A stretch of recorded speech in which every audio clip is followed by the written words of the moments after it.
उत्तर प्रदेश में विधानसभा चुनाव के 3 चरण खत्म हो चुके हैं। 23 फरवरी को उत्तर प्रदेश में चौथे चरण का चुनाव होना है। पश्चिम से शुरू हुए चुनावी संग्राम में हर चरण में अलग अलग मुद्दे हावी रहे हैं।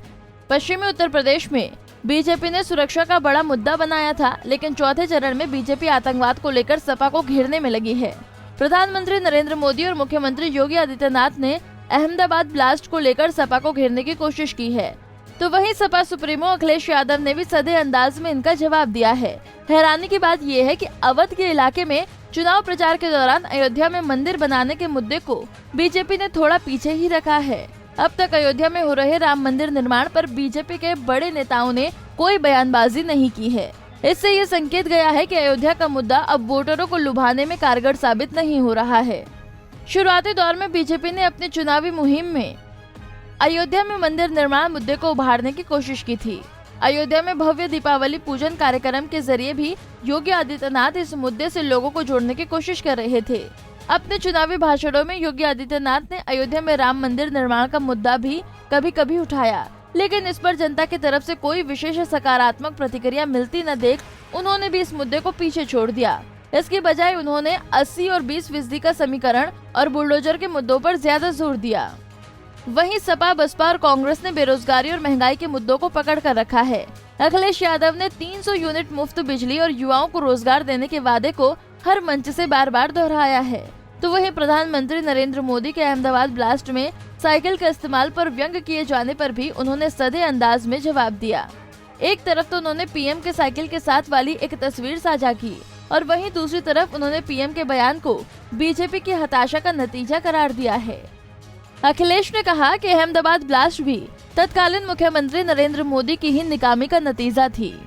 बीजेपी को समझ में नहीं आ रहा है कि वो किस मुद्दे पर जनता से वोट मांगे, इसलिए नौबत ये आ चुकी है कि प्रधानमंत्री नरेंद्र मोदी फ्री राशन को सरकार की उपलब्धि बता रहे हैं, जहां तक कि वे राशन में मिलने वाले नमक की दुहाई दे रहे हैं।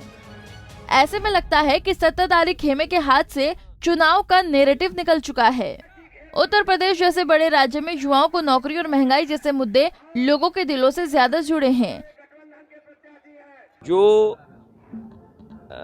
सरकार अपनी नाकामी खुद बता रही हो, आपको सोच करके और जान करके दुख होना चाहिए कि कोई मुख्यमंत्री रहा अपनी नाकामी पर वोट मांग रहा है। अगर बॉम्ब ब्लास्ट हुआ तो किसकी नाकामी थी? कोई अगर अपनी नाकामी पे वोट मांग रहा हो तो उसके लिए मैं कुछ नहीं कह सकता।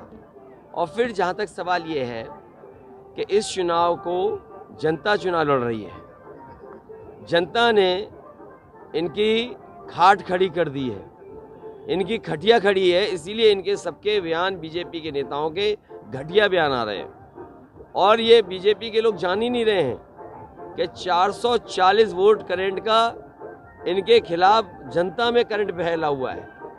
इन्हें महंगाई का जवाब नहीं दे पा रहे, बेरोजगारी का जवाब नहीं दे पा रहे, कारखाने उद्योग लगा ले तो उसका जवाब नहीं दे पा रहे, कानून व्यवस्था चौपट होगी उसका जवाब नहीं दे रहे। क्या सोच सकते हैं आप?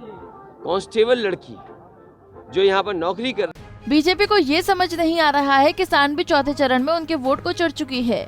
इसलिए बीजेपी ने बड़ी चतुराई से पूरे चुनाव को सुरक्षा, अपराध, माफिया और बुलडोजर जैसे मुद्दों से जोड़ दिया है। अपराधियों और माफियाओं पर कड़ी कार्रवाई योगी आदित्यनाथ सरकार की सबसे सफल नीति रही है।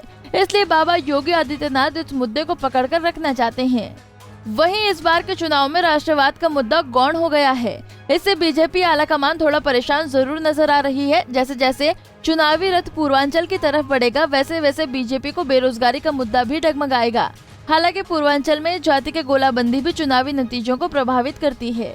इसलिए अखिलेश यादव ने ओम प्रकाश राजभर को अपने पाले में कर बीजेपी की मुश्किलें बढ़ा दी हैं। तो वहीं निषाद पार्टी के संजय निषाद से बीजेपी ने बड़ी उम्मीद लगा रखी है। अवध के इलाके में यूरिया और खादों की कमी का मुद्दा भी बीजेपी को भारी नुकसान पहुंचा सकता है। इस क्षेत्र की पूरी फसल सिंचाई पर ही निर्भर करती है, लेकिन उत्तर प्रदेश में किसानों को सिंचाई का मूल्य सबसे ज्यादा देना पड़ता है। इससे अवध के इलाके में किसानों का खेती का खर्चा काफी बढ़ जाता है। बीजेपी ने 5 साल में इस समस्या का समाधान नहीं किया।